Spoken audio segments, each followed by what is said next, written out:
বন্দে পুরুষোত্তমম। আগামী 12ই জানুয়ারি 2025, বাংলা 27শে পৌষ 1431, রবিবার, সৎসঙ্গ বিহার পুষ্পাতা ঘাটালে পরম প্রেমময় শ্রী শ্রী ঠাকুর অনুকূলচন্দ্রের শুভ 137তম জন্ম মহোৎসব সহ পরম পূজ্যপাদ শ্রী শ্রী বরদার শুভ 50তম শুভাগমন স্মরণোৎসব সারা দিনব্যাপী নানাবিধ মাঙ্গলিক ও সাংস্কৃতিক অনুষ্ঠানের মধ্য দিয়ে উদযাপিত। পরম পূজ্যপাদ শ্রী শ্রী আচার্যদেবের অমীয় আশীর্বাদে প্রত্যুষে সানাইবাদন ও বেদমাঙ্গলিকের মধ্য দিয়ে শুরু করে ক্রমান্বয়ে সমবেত বিনতি প্রার্থনা, নামজপ, শ্রী শ্রী ঠাকুরের অমীয় গ্রন্থাদি পাঠ, নগর পরিক্রমা, ভক্তিগীতি ও দীক্ষাপত্রের কাজের আলাপনী, স্থানীয় হাসপাতালে ফলমূল বিতরণ, শ্রী শ্রী ঠাকুর, শ্রী শ্রী বড়মা ও শ্রী শ্রী বরদার পূজার্চনা ও শ্রী শ্রী ভোগ নিবেদন, মাতৃ সম্মেলন, আনন্দবাজারে প্রসাদ বিতরণ, সাধারণ সভা, ছড়ার গান, নিত্যানুষ্ঠান, সংকীর্তন, সান্ধ্যকালীন সমবেত বিনতি প্রার্থনা, নামজপ ও শ্রী শ্রী ঠাকুরের অমীয় গ্রন্থাদি পাঠ অনুষ্ঠিত হবে। এছাড়াও সকাল 11টা থেকে ফ্রি মেডিকেল ক্যাম্প ও সন্ধ্যে 6টায় বিশেষ সঙ্গীতানুষ্ঠানের আয়োজন ঐশী লহরীর থাকছেই। আসুন আমরা সবাই সপরিবারে পারিপার্শ্বিক মানুষজনকে সঙ্গে নিয়ে এই মিলন মেলায় যোগ দিয়ে পরম দয়ালের করুণাধারায় আরও উদ্দীপ্ত ও সঞ্জীবিত হয়ে উঠি। জয় গুরু।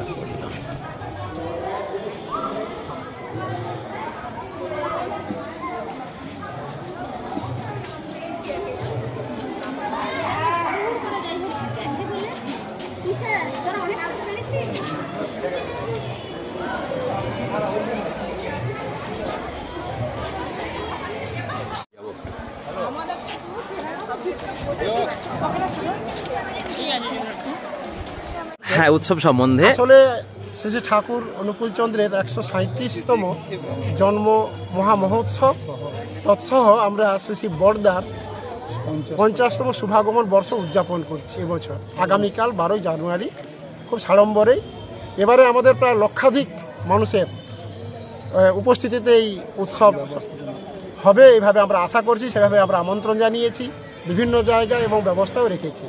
আমি সবাইকে আন্তরিকতার সঙ্গে আহ্বান জানাচ্ছি এই উৎসবে সবাই নানানভাবে ধর্ম, বর্ণ, সম্প্রদায় সবাই উপস্থিত হয়ে এই অনুষ্ঠানকে সাফল্যমণ্ডিত করবেন। আচার্যদেবের আশীর্বাদে আমাদের এই উৎসব তার ইচ্ছা পূরণে আমরা সবাই ব্রতী হয়েছি, আপনারাও সবাই এর সামিল হবেন। জয় গুরু। বললাম যে প্রায় লক্ষাধিকের ওপর কিন্তু ভক্ত সমাগম, তো এত জমায়েত, এত মানুষ যে আসবেন তাদের জন্য যে ব্যবস্থাপনা কি রেখেছেন মন্দিরের তরফ থেকে, যদি কিছু বলেন একটু। মন্দিরের তরফ থেকে পরিবেশ যাতে সুন্দর থাকে তার জন্য প্লাস্টিক বর্জন থেকে আরম্ভ করে আমাদের শৌচালয় এবং রাস্তাঘাটে আমাদের ভলেন্টিয়ার স্বেচ্ছাসেবকরা যাতে কোনো রকম ট্রাফিক জ্যাম না হয়, সমস্ত কিছু প্রশাসনিক কাজ যে পদ্ধতিতে হয় আমাদের মন্দিরের তরফ থেকে তারা তাদের এই আধ্যাত্মিক চেতনাবোধ দিয়ে কারো সম্পূর্ণরূপে তারা এই পরিবেশ সুন্দর রাখার জন্য সমস্ত রকম ব্যবস্থাপনা রেখেছে মন্দিরের তরফ থেকে। আচ্ছা, তো এতে ধরুন যদি পথিমধ্যে বা এই অনুষ্ঠানে কোনো সমস্যা হয়, মানে শরীর খারাপ কারো যদি হয়, সেই জন্য কি ব্যবস্থা রেখেছেন? আমাদের একটা ফ্রি মেডিকেল ক্যাম্প আছে, বিভিন্ন ডিপার্টমেন্টের ডাক্তারবাবুরা আমাদের সেই পরিষেবা দিবেন। তৎসহ আমাদের যে মহকুমা যে এখানে যে হসপিটাল আছে তাদের সঙ্গে আমাদের যোগাযোগ রেখেছি এবং তার সাথে অ্যাম্বুলেন্স সমস্ত কিছু মেডিকেল ব্যবস্থাপনা খুব স্ট্রং রাখা আছে। ধন্যবাদ। আপনার নাম? পরিমল ঘোষ। আমার নাম দিলীপ কুমার বেরা। এবারে এই মেডিকেল ক্যাম্প কিন্তু নতুন সংযোজন, আর প্রতিবারে স্বাস্থ্য দপ্তর থেকে আমাদের এখানে চিকিৎসার ব্যবস্থা করা থাকে, ক্যাম্প থাকেই প্রতিবারে সমস্ত দিকটা। হ্যাঁ, সেটাই, কারণ বহু মানুষের যদি জমায়েত হতেই পারে, সমস্যা হতেই পারে, শরীর খারাপ হতেই পারে, তার জন্য শুনলেন, অসংখ্য ধন্যবাদ। কারণ কোনো সমস্যা কিন্তু হবে না, মন্দির কমিটি কিন্তু জানিয়ে দিলেন কিন্তু। জয় গুরু। জয় গুরু। দাদাকে দেখলাম, দাদা কিন্তু সকাল থেকে কিন্তু মন্দিরে কিন্তু রয়েছে, বিভিন্ন কর্মব্যস্ততার মধ্যে রয়েছে দেখতেই পাচ্ছি। আর দাদার ওখান থেকে অনেকেই কিন্তু সুদানগর থেকে অনেকে এসেছে, দাদা পাঠিয়ে দিয়েছেন, তারা কিন্তু সকাল থেকে কাজকর্ম কিন্তু করছেন, কিন্তু কারণ বহু কাজ কিন্তু রয়েছে, তাই না দাদা? সবাই আসতে বলে দিন সবাইকে। হ্যাঁ, জয়গুরু সবাইকে। সকলের জন্য ঠাকুরের জন্ম মহোৎসবে আপনাদের নিমন্ত্রণ। আপনারা সবাই মিলে আগামীকাল রবিবার 12ই জানুয়ারি সবাই মিলে আসবেন ঠাকুরের আনন্দ উৎসব, জন্ম মহোৎসবকে আনন্দ উপভোগ করতে। জয় গুরু। জয় গুরু। একটু ঘুরে একটু স্মৃতি হয়ে রয়ে যাবে।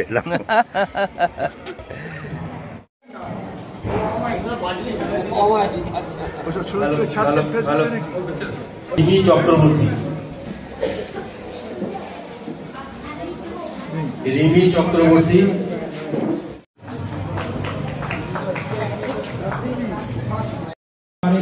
অথচ নাম দেওয়া ছিল, তাদের আমরা একটু গান করার সুযোগ করে দেব। আপনারা ক্ষমা সুন্দর দৃষ্টিতে শিশু বিভাগ অদিত্রি পাল।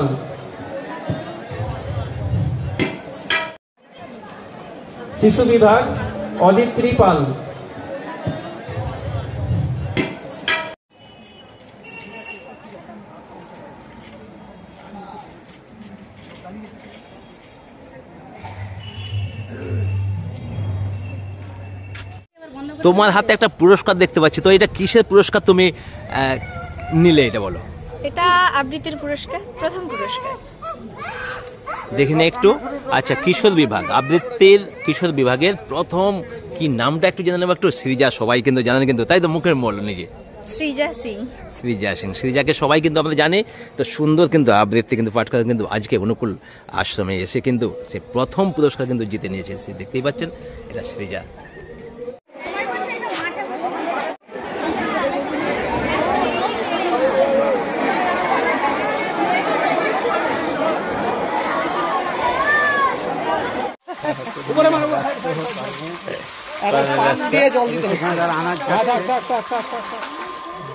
শালাতে এখন রয়েছে, রন্ধনশালাতে এত বড় বড় কড়া, যদি না আসেন সত্যি কিন্তু দেখতে পাবেন না, কারণ মন্দিরে এত বড় কড়া আমি তো সত্যি দেখি না, আজ দেখে সত্যি অবাকই হলাম, বুঝলেন? দেখাবো কি সুন্দর।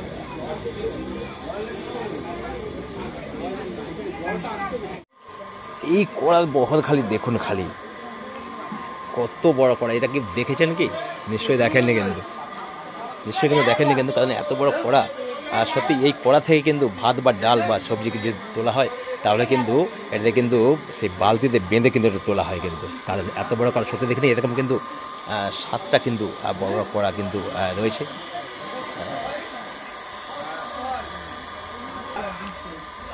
তো এইভাবেই কিন্তু শুরু হয়েছে, দেখতেই পাচ্ছেন কড়াগুলো দেখালাম। আর এইগুলো কিন্তু সবজিগুলো কিন্তু রাখা হবে, ডেকগুলো রয়েছে কি সুন্দর বেশ। তো তাই সবাই কিন্তু আসার জন্য কিন্তু আহ্বান কিন্তু জানিয়ে রাখি। এটা রন্ধনশালাতে আমি এখন রয়েছি। আর একটি আপনাদের দেখিয়ে রাখি, এইখানে কিন্তু যারা বয়স্ক বৃদ্ধ বা হাঁটুর সমস্যা রয়েছে অথচ মন্দিরে এসেছেন, তাদের প্রসাদ পাওয়ার জন্য আনন্দবাজারে কিন্তু ব্যবস্থা রয়েছে চেয়ার আর টেবিলে। এইখানে কিন্তু বসে আপনারা কিন্তু প্রসাদ পাবেন, আনন্দবাজার করবেন এখানে বসে, সেই ব্যবস্থাও কিন্তু মন্দির কমিটি কর্তৃপক্ষ কিন্তু রেখেছে কিন্তু।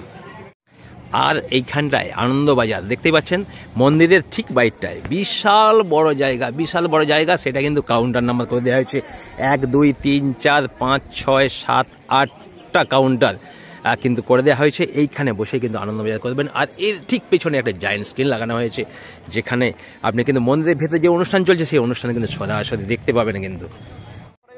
কখন?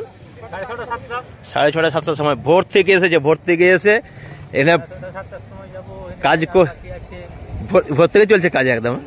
ও প্রচন্ড পরিমাণে কিন্তু খেটে চলে কিন্তু মন্দিরের কাজের জন্য। পৌরসভা থেকে ব্যবস্থা কিন্তু দেখা যাচ্ছে, পরিবেশ সম্পর্কে সচেতন হন।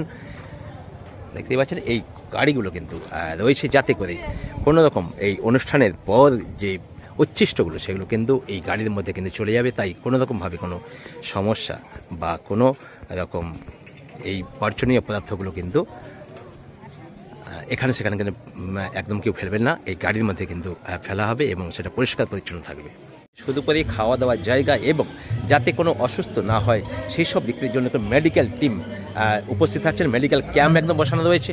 তো সেই জন্য কোনো রকম সমস্যা কিন্তু কিছু হবে না, কারণ সব রকম ব্যবস্থা এবং পুলিশের তৎপরতা কিন্তু থাকছে। কিন্তু অসংখ্য ধন্যবাদ জানাবো সবাইকে আসার জন্য, কারণ অবশ্যই এই এক বৎসরে একবার অনুকূল ঠাকুরের যে মহোৎসব, সেই মহোৎসব আবির্ভাব দিবসে আসার জন্য আহ্বান জানাবো, কারণ অনেকের ব্যস্ততার সময় হয়তো আসা সম্ভব হয়ে ওঠে না।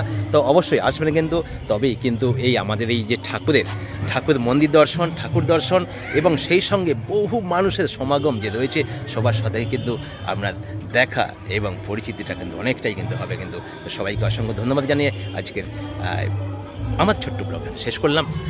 জয় গুরু, জয় গুরু, জয় গুরু।